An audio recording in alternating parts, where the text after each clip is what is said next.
وہ جو لوٹ آیا۔ وہ ہر روز اسی بینچ پر بیٹھتا تھا، پارک کے اسی کونے میں جہاں شام کی روشنی درختوں کے پتوں سے چھن کر زمین پر گرتی تھی، اور وہ ہر روز اس کے سامنے سے گزرتی تھی۔ نہ کبھی نظر ملی، نہ کبھی بات ہوئی، بس ایک خاموش سا رشتہ تھا، جیسے دو اجنبی دل ایک ہی وقت میں سانس لیتے ہوں۔ وہ اکثر گھڑی دیکھتا، پھر مسکرا کر سر جھکا لیتا، جیسے کسی وعدے کا انتظار ہو۔ ایک دن بارش ہو رہی تھی، پارک تقریباً خالی تھا۔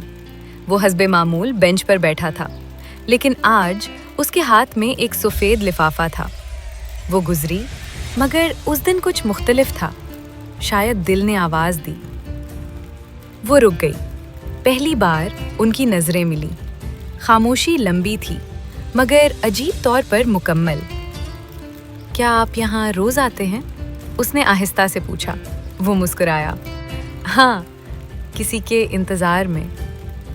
دل کی دھڑکن تیز ہو گئی۔ کسی خاص کے؟ اس نے لفافے کو دیکھا، پھر اس کی آنکھوں میں۔ بہت خاص۔ بارش ہلکی ہو گئی، باتیں بڑھنے لگیں۔ اسے معلوم ہوا وہ شاعر ہے۔ وہ اپنے خواب لکھتی تھی، مگر کسی کو دکھاتی نہیں تھی۔ وقت رک سا گیا، شام گہری ہو چکی تھی۔ وہ اٹھا، لفافہ اس کی طرف بڑھایا۔ اگر کل میں نہ آ سکوں تو یہ پڑھ لیجئے۔ وہ کچھ کہہ نہ سکی، بس سر ہلا دیا۔ اگلے دن وہ آئی، بینچ خالی تھی۔ پھر اگلا دن، اور اس کے بعد والا بھی۔ چوتھے دن اس نے کانپتے ہاتھوں سے لفافہ کھولا۔ لفافے میں ایک خط تھا۔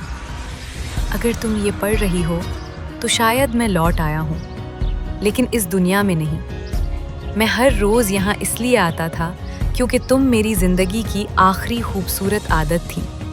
میں تمہیں بتانا چاہتا تھا، مگر محبت کبھی مکمل لفظ نہیں مانگتی۔